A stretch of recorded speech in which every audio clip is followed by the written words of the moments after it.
You know what time it is. Here's your cosmic weather report for December Welcome to Evolving 2024. Humans, the podcast for awakening souls. I'm your host, Julia Marie. Settle in and get ready for another spirited conversation.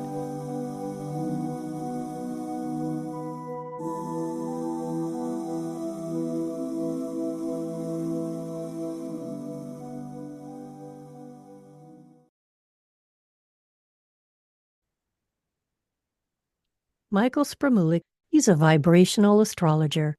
He makes time every month to bring Evolving Humans listeners their cosmic weather report. His website is blueridgeastrology.com. Well, first of all, I want to say happy anniversary, Michael. It's been a year. I was thinking the same thing as I was logging Yes. on today. It has been a year. We started this 1 year ago in December last year. Uh-huh. Exactly. You brought us our first report then. You've been here faithfully despite floods. Yeah, And floods, other- storms, torrential rains. I'm like the post office. Well, you're better than the post office. You actually deliver on time. So I just want to, on behalf of the evolving listeners, thank you for continuing to take your time to do this for us. So welcome back. And I know there's a lot going on this month. I'm really interested to hear your take on all of it. Absolutely. Well, let me echo the thank you back to you. I look forward to doing these every month because it's a cycle. You know, astrology is everything about cycles within cycles. And knowing that we do this, it kind of helps me mark out what's coming ahead. So, and your listeners are fantastic. Just a huge shout out to all of them. And now let's get into December's astrological weather. As I say at the beginning of all of these, your mileage will vary. This is a forecast for the planetary energies of the collective. How it personally impacts you needs to be determined by looking at your natal chart, but you will experience most of these energies to some degree. The intensity level will vary, obviously, based on what's in your chart. So let's dive in. You know, we're coming up now to the end of the year, and everyone hits January and New Year's resolutions start and people figure out how they're going to make the next year better. And that's great. But the cosmos seems to be setting us up about a month in advance to get ourselves off on the right foot in January. So my take on this is now, before the holiday season kicks in, before things start to get super crazy, now is the time to start focusing on what do we want in 2025. And as we go through the astrology, you'll see how it's teeing us up for success should we choose to participate. So let's first start with the new moon, which is happening on Monday, December 1st at 1:21 a.m. Eastern Time at 9 degrees of Sagittarius. Now, new moons are all about a time of planting seeds. I say that literally and metaphorically, although you're probably not going to be planting too many seeds in the winter months outside. But you get the idea. We have a cycle every month where we can plot out something new, plant a seed, an idea, a project, and then watch it grow and come to fruition.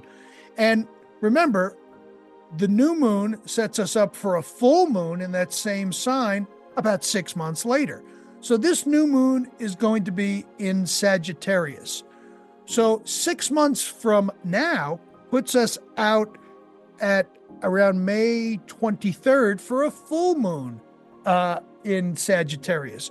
So the reason I'm spending a little time on this is be thinking about what you may want to be doing come May, because now is the time to plant the seeds for that. So, and this happens every month with every sign. So I like to give a little background so that listeners can begin to see how these cycles all connect and integrate.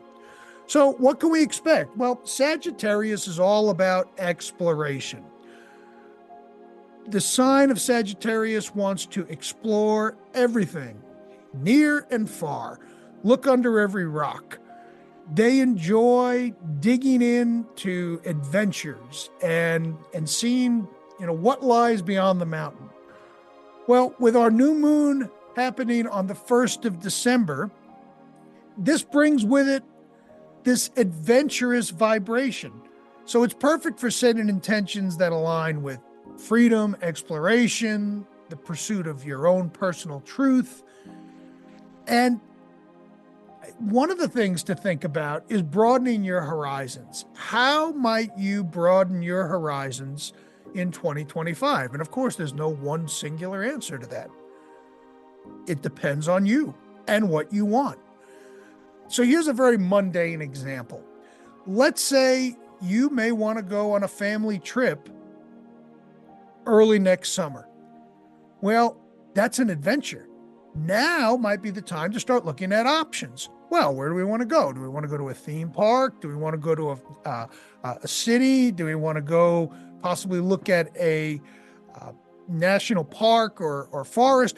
Whatever that is, now could be the time to start planting those seeds so that we start to then do the groundwork for that. So by the time 6 months rolls around, which is like a month before summer, you might have this all ironed out. You may not, but at the same time, you're at least putting that energy out there for whatever adventure you want to go on. It doesn't have to be travel. But the whole idea of Sagittarius is they want to see it all. They want to experience. They really want to, if you think of people who backpack through Europe, those are probably folks who have a lot of Sagittarius in their chart. And for those who are astrology focused, we're talking about having Sagittarius as either a sun, moon, or rising sign. Those are sort of the big three that tend to have a lot of impact in our chart. So this is the time to start looking at forward plans. You don't have to iron them all out, but just sitting with the intention of, I want to bring X into my life, whatever that is, and just kind of put it out there. So what's interesting about this month is we get actually 2 new moons, which is kind of crazy because that doesn't happen all that often. We'll get to that in a minute, but this is the first one happening again, December 1st at 9 degrees of Sagittarius. All right. Well, there's always 2 things guaranteed in a month at least, and that's a new moon and a full moon. So I want everyone to mark their calendars for December 15th. It's not a dramatic day in astrology, but you got a couple of events coinciding, which tends to up the energy a bit. So our next full moon will be on Sunday, December 15th, happening at 4:01 a.m. Eastern Time at 23 degrees of Gemini. Now, another side note, why do I give the times for the full moon and not really any of the other transits? I give those times because the moon moves quick. The moon spends about 2.5 days in each of the zodiac signs each month. And some folks like to celebrate the new and full moon at the height of its intensity. And that's why I give the times. Now, sometimes it's not all that practical because this one's happening at 4:01 a.m. Eastern Time, but you could go out and charge your moon water, do a new moon, full moon ritual. That's why I give the times, whereas on the longer running transits, the time isn't nearly as important. So a couple of things happening here. This full moon brings a real powerful completion point as far as what is it that we're wrapping up. That happens every month, but because this is in Gemini, and Gemini is about questioning things. Think of Gemini as the why sign. Well, why do we have to end up boiling our water, for example, something that we had to deal with in Asheville here? Why? Because there were microbes in it after the storm. All right, well, why are there microbes? Well, because the reservoir got contaminated. Well, how did it get contaminated? You get the idea. Geminis are why. Geminis love to take things apart just to see how they work. And sometimes they have luck putting them back together, and other times not so much. So there's a lot of curiosity associated with Gemini. So from the releasing side of things, this is a time to think about what is it that I want to leave behind in 2024 so that I do not bring it into 2025. Now, we had the new moon in Gemini about 6 months ago.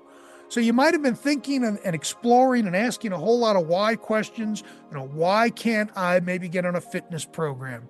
Why are my eating habits poor? Why am I not able to do whatever?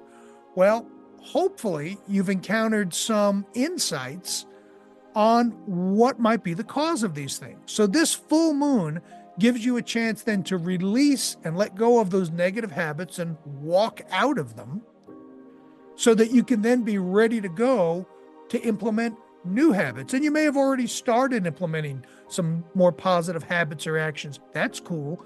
But this is the time to take out the trash is what I was thinking as I was pulling this forecast together. That the 15th of December is a great time to just take an inventory of all the stuff that's not working in your life, and whatever you have the ability to control, let it go. Because then you've got a good couple of weeks to kind of settle in there before January 1st hits, and it sets you up for success. So think of it as a turning point, because we're able to release all these non-working things. But as I mentioned, December 15th is a very interesting day in astrological terms, because in addition, we have Mercury going back into direct motion. It's in Sagittarius, 6 degrees of Sagittarius. So since November 15th-ish, let me look at my handy dandy sheet here, 25th, excuse me. Mercury went retrograde on November 25th in the sign of Sagittarius. So it's kind of interesting how we've got the new moon and the full moon kind of hanging out in similar signs. So when Mercury goes retrograde, it doesn't mean the sky is falling. It means it's time to revisit, rethink, and replan. Yes, there can be disruptions in communication, technology, and those types of things. But if you found yourself since around the 25th of November, and you may continue to experience this up until the 15th of December, just kind of questioning things like, well, is this really working? And it kind of coincides here with the opportunity that the new moon in Sag is setting us up for. So because Mercury's going direct on the 15th, the same day as the full moon, this is powerful. Because it's like, okay, I've spent some time figuring things out. Now I know what stays. Now I know what needs to go. And you're able to release those things and move forward at the same time. Typically, the full moon is not a time to do manifestation. It's to bring things to completion. It's like the harvest has fully matured, and it's time to then disseminate that.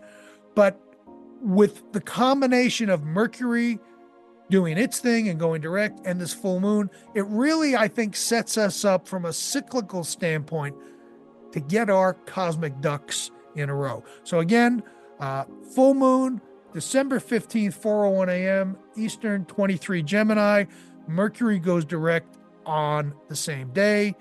I don't have a time for that because it's not as important, but that's at 6 degrees of Sagittarius. So for those of you who have a lot of Sag in your chart, meaning a lot of planetary placements in the sign of Sagittarius, this could bring a whole lot of mental clarity for you, because when Mercury goes direct, the communication's flowing the way that it should flow, where we don't have to slow down. And because Sagittarius is the sign that it is now moving forward in, this can help you plan your adventure. You see how all this kind of fits together? It's kind of cool when you get away from just pop astrology one-liners and look at all these cycles. It really is this cosmic tapestry that fascinates me to this day and always will, because it's just such an elegant system. So, continuing on, as I mentioned, we have a bonus new moon inside of December. It happens December 30th at 5:26 p.m. Eastern Time at 9 degrees of Capricorn, my favorite sign. Why is it my favorite sign? Because I'm a Capricorn sun, so I get to be a little biased and play favorites. So it's not it's not a situation where this never happens, but it doesn't happen all that often. Typically, the way the dates end up working, you get a new and a full moon each month. Sometimes you get 2 full moons if things are stretched out far enough. Sometimes you get 2 new moons. That's what we have here. So the new moon on December 30th at 9 Capricorn, it carries this grounded and disciplined energy. So let's talk a little bit about Capricorn. I know them well because I'm a member. I'm not just the owner, as they say from the old hair club commercial. So Capricorns, we have this ability to view the world through this lens of detachment. Now, it doesn't mean that we don't have feelings and that we don't connect with people and all those things, but it's a heightened sense of objectivity. It's a sense of witnessed consciousness. As Osho used to say, be the watcher on the hill. In other words, step back and watch yourself watching yourself. I know that sounds like we're getting into murky linguistics, but the idea with bringing all this into Capricorn energy, it's stepping back and being objective. So how cool is this that on December 30th, 2 days before we start 2025, that we have this new moon that says, all right, you got big plans for 2025? Cool. How are you going to make them happen? What are you going to do? And what are you going to add into your life? What might need to come out of your life? What do you need to do from a practical standpoint? So on this second new moon, it gives us another opportunity to plant more seeds. And these seeds, in order to really be in resonance with the energy, they need to be practical. It's not like, well, I want to go to Europe and run around and eat baguettes all day and have a great. Oh, that's cool. But how are you going to do it? Do you need to save some money? Do you need to maybe get another job to supplement so that you have the resources to do that? Do you need to start making plans? Who's going to come? Where are you going to stay? These are Capricornian type of things. Not sexy at all, but practical.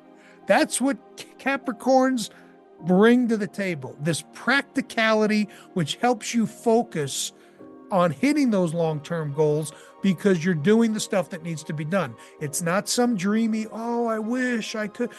That's not Capricorn energy at all. It's about creating structure, responsibility, and this lunation emphasizes building solid foundations that align with action that makes sense for you, purposeful action. Now, how beautiful is that this shows up again right before the new year? Because when you tap into this energy, it tends to get you into a flow state. So this is a great opportunity on or around December 30th to reflect on your ambitions and craft practical plans that harnesses the determination and focus of Capricorn. I love that this is landing here because it really does help get us into a mental framework, which is half the battle right there. If we don't have our mind right, the physical stuff doesn't happen. Just like someone who needs to lose weight because their doctor tells them they need to get some pounds off, but if their mind isn't into it, it's just not going to happen. So use this new moon energy in Capricorn, December 30th, 5:26 p.m. is the peak Eastern time, 9 degrees of Capricorn, to set your 2025 intentions. If there was any new moon that you want to focus on and really take some time out, like, and I'm not talking crazy amounts of time, 10, 15 minutes, this is it, because this can set you up for a really positive year. But wait, there's more. So what's interesting is that while all this is happening, we also have Mars going retrograde.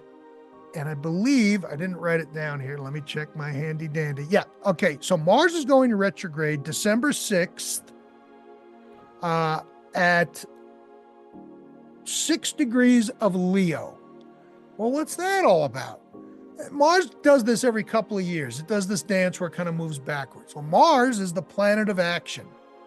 So it's remember, vibrational astrology uses data that has been researched through extreme case sampling.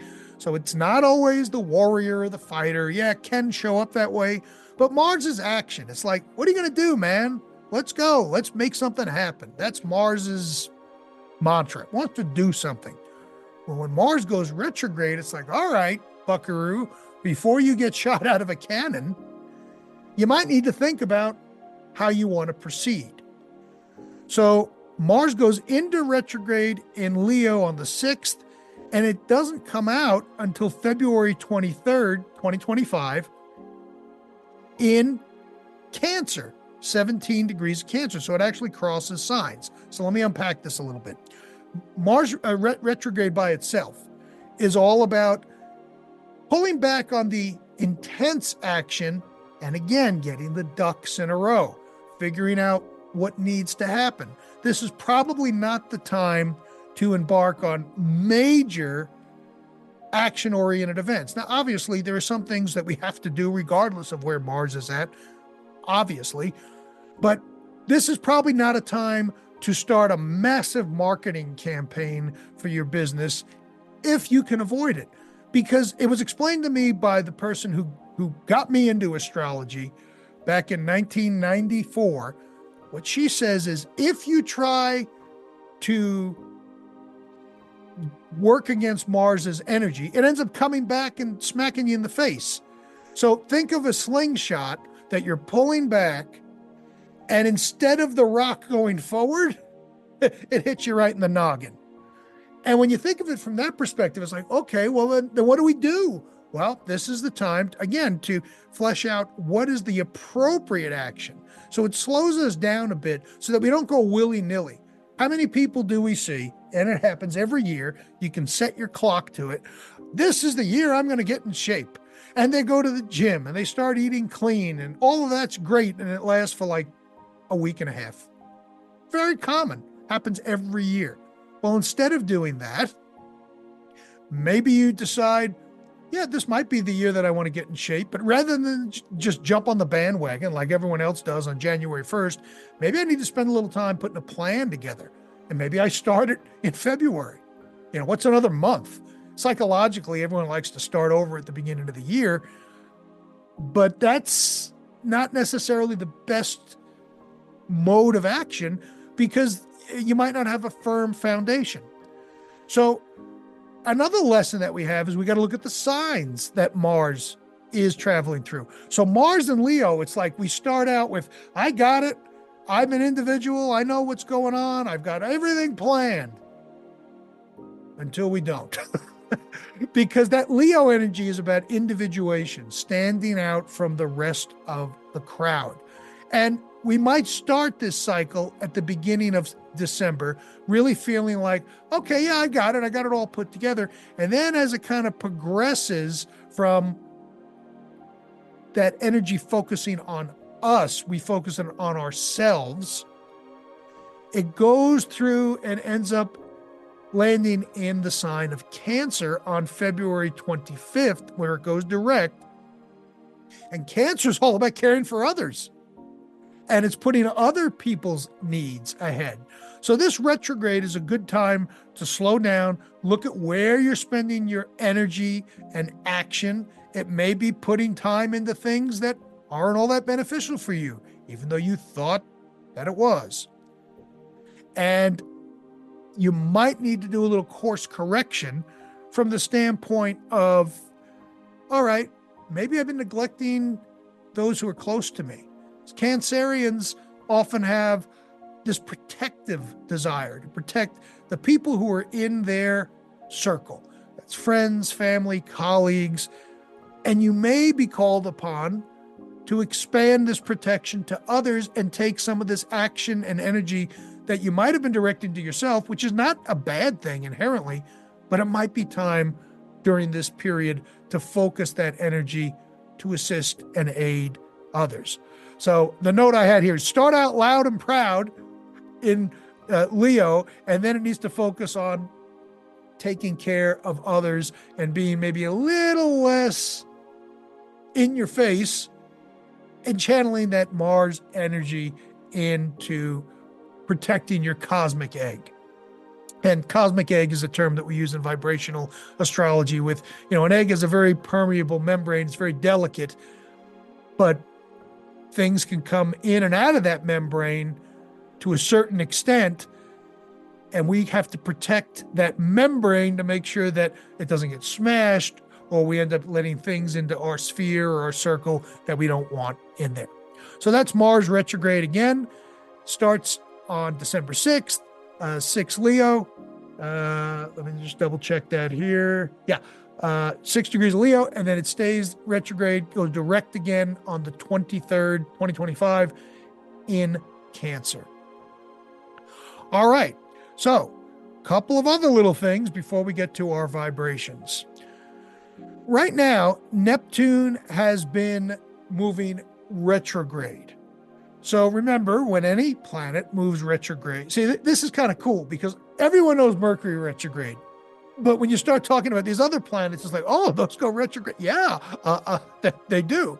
So, but the same meaning of a retrograde applies to all the planets. It's a time to reevaluate. It's a time to put the brakes on and go internal as opposed to external, related to whatever energy the planet is responsible for. Well, Neptune regulates what is magical to us in vibrational astrology, our highest dreams, hopes, ambition. I always give the example to some people, what's magical and to die for them is going to the Super Bowl. It's like their lifelong dream. Cool, that's great. Other people are maybe moving to a climate that has snow. Other people might have magic by raising a family, whatever it is. Well, with Neptune having been retrograde, and I didn't have to put the start date on here, but it's been a while because Neptune moves slow. It's one of the outer planets. If you've been feeling a little stuck as far as pursuing your dreams up till now, specifically up till December 7th, it's not entirely your fault. Because Neptune going retrograde is like saying, all right, well, what do you want? What do you really want to do? You can't just jump in and make things happen instantaneously. And maybe some things that you want might not be all that good for you. So the way I interpret this is with, all this time that's been going on since Neptune has been retrograde, gave us this opportunity to evaluate what's going on in our life from this idealistic standpoint. And that idealistic dream to die for thing, that could change. You're not locked into one thing. So what may have been exciting for you might have lost some of its luster and something else has stepped in to take its place. So these are the types of things that may have been rattling around your mind for the last few months. And now the good news is on December 7th, Neptune starts moving direct again, and it's in Pisces. Now, Pisces is everything. It's sort of like this culmination. Pisces is able to blend and integrate different things from different places that normally wouldn't go together. Sort of like putting bacon on a donut. Sounds disgusting until you try it. And I call myself the world's self-appointed world's foremost authority on donuts, so I should know. On the surface, that makes no sense. Bacon on a donut, it's actually quite good. Pisces dissolves borders because it brings everything together. So now with Neptune going into Pisces, this opens up the door for you to dissolve borders, limitations that may have been preventing you from moving toward that dream or idealistic component that you might be searching for. This is an excellent time to put in intentions for creativity, spiritual growth, compassionate action, using the forward motion of Neptune to bring these magical ideas to life. And again, Neptune goes direct December 7th at 27 Pisces. All right. Well, As you know, no forecast would be complete without looking at some major vibrations. And we got a couple that are lasting a really long period of time here, just in time for the holidays. By the way, circling back just for a second for Mercury retrograde, it's nice to know that Mercury is going to be direct by the time the holiday season hits the United States and the world in earnest. Last year, I think the holidays, either Mercury was in retrograde or just got out of it. But now you got 10 days for that to gel and move forward. So maybe a little less conflict around the holiday season. We shall see. So here are the vibrations. We have the 5th vibration active from December 1st all the way to the 18th. So remember, when a vibration, when a transit, when any type of energetic process is active for a long period of time, it has a greater impact on us. It's like if you're taking a paint sprayer, and if you spray that paint back and forth very quickly, you're going to get a little bit of paint on whatever it is that you're painting. However, if you move it back and forth at a slower motion, or even if you just went one direction, but it's a lot slower, you're going to have more paint stuck on the wall. Same with energy. You've got a lot of time to capitalize on this energy from the 1st to the 18th. Well, the 5th vibration brings this free-flowing, creative energy. It's not work. It's fun. It's exploratory. It's like a kid playing in a playroom that they just were admitted to for the first time, and they're exploring and looking around. So, oh, what's this? Oh, that looks kind of cool. There's a nice shiny thing on the wall. It's bright-eyed and bushy-tailed. Well, the planets that are aspecting inside of the 5th vibration are Mars, Saturn, and Uranus. Well, Mars is the energy and brings the drive to do something. Saturn helps you focus because it takes out the distraction. And Uranus breaks you out of the norm. So when we put it all together, December 1st through the 18th, this is a time to be productive and inspired if you're left alone. Now, why do I say if you're left alone? Because Saturn doesn't want the glitz, the glimmer, the frustration. So one way you can interpret this is, well, you get ready for the holidays, you got to do the prep. You know, who are we going to have over? What's going to happen? What are we going to do? What are we going to serve? What type of activities are we going to engage in? And a lot of that involves planning by yourself. So that's, again, a very practical, down-to-earth, common example. But this could also be a time for you to explore different things that are interesting to you and you may have put off for whatever reason. Because this energy gives you that focus to be able to do these type of activities on your own, but really immerse yourself in it and break out of the norm. Because Saturn Uranus breaks you out of the mundane. So here's an opportunity to engage in some things that are novel and potentially exciting, but just don't do it with a whole group of people, because you've got a good almost 3 weeks here in this 5th vibration to explore and play and come up with novel things that you may have been avoiding or putting off or been putting off. All right, so that's the 5th vibration. Now we move to the 19th vibration, active December 3rd through the 23rd. And, you know, each month is different. Sometimes we have cycles that last 5 days and that's it. But this month we have a bunch that are lasting for longer periods. So 19th vibration, planets that are active are Uranus, Pluto, and Neptune. And this is from, again, the 3rd to the 23rd. So that's a good chunk of time. Well, the 19th vibration is very analytical. It's pulling information together and analyzing it. It's cognitive integration. You're pulling in feelings and thoughts and data and facts and things that may not make a whole bunch of sense on their own, but when it's integrated, it kind of comes together. Well, Uranus, Neptune, and Pluto brings in this transpersonal and spiritual element. So you might be questioning things during this time related to your belief systems, your spirituality, how you navigate the world. And you might say, oh, okay, yeah, I'm wondering about this belief. Oh, yeah, that kind of checks out and it may be good. You also may discover, well, that might have worked for me in the past, but it doesn't really work now. And that's okay. Because Uranus, Pluto, and Neptune is this combination where it breaks us out of the norm and also has this magical and intense component to it. So people often find that they are successful in projects and different types of activities that have some sort of visionary, youthful, or inspirational component when Uranus, Neptune, and Pluto are connected. Because it's in the 19th vibration, this energy then goes to working on projects where you have to pull different types of data together. That it's similar to the Pisces vibe that I mentioned before, but this is more tactical. It's like, how do I pull all this together to make sense out of whatever it is that's in front of me?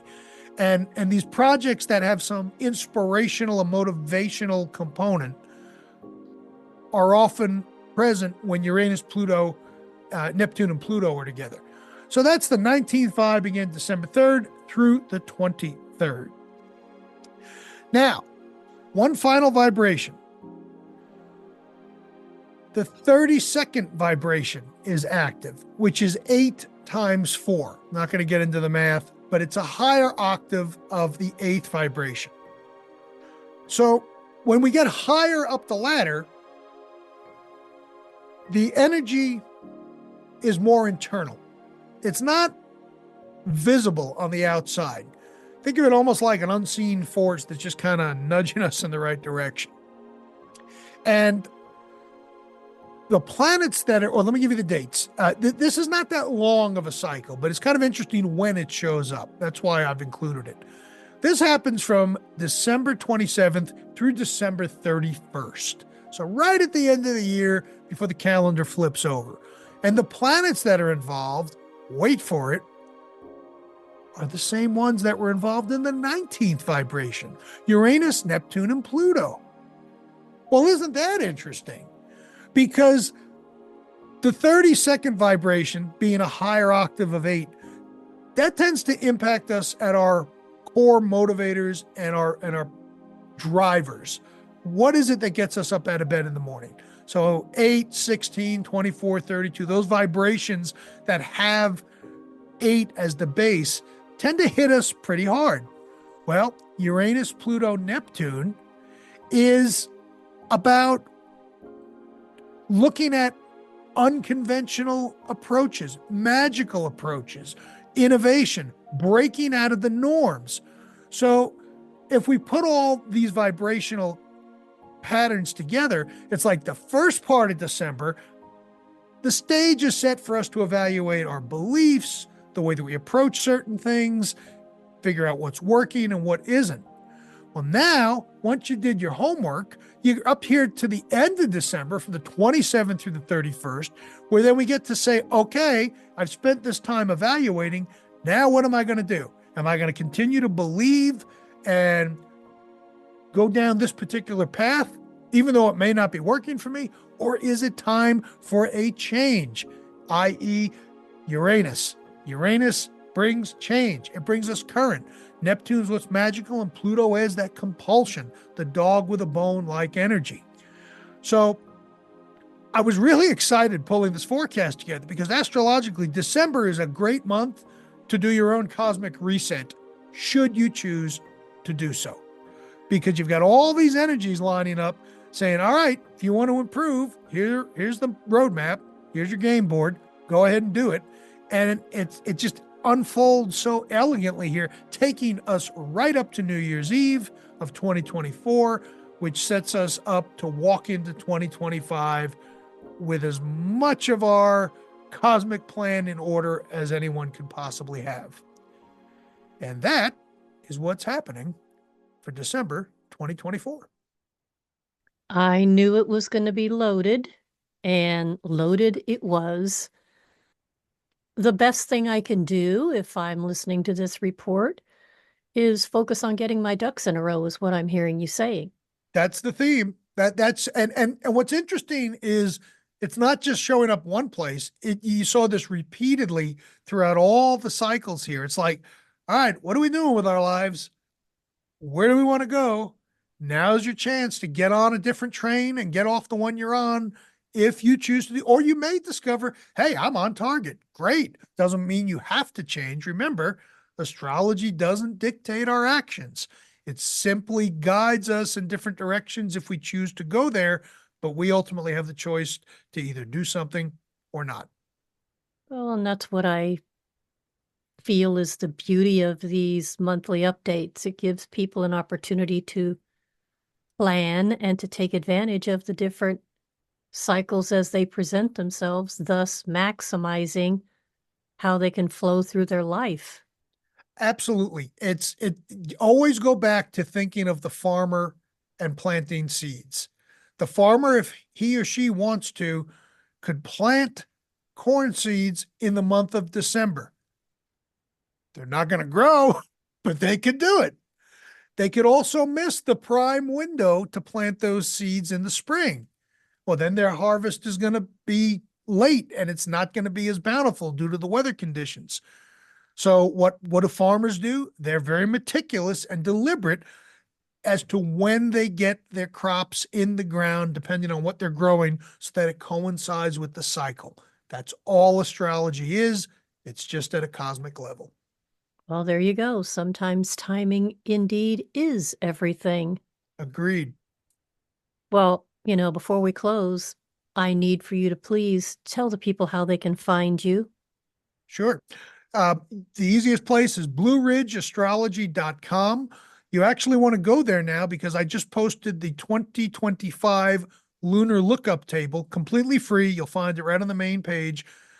You'll plug in your email, it'll be sent to you. And what that gives you are the new and full moon dates. In fact, I have one right here, which I laminated and I keep it on my desk because I can't keep all this straight in my head. No one can. So it has all the new and full moon dates for 2025, the planetary station points, when planets go direct, including Mercury. So it's a very handy one sheet thing to have nearby to at least have a general idea of what cycle is active. And you can get that for free at blueridgeastrology.com. Well, once again, Michael, thank you so much for taking time to share your wisdom with us.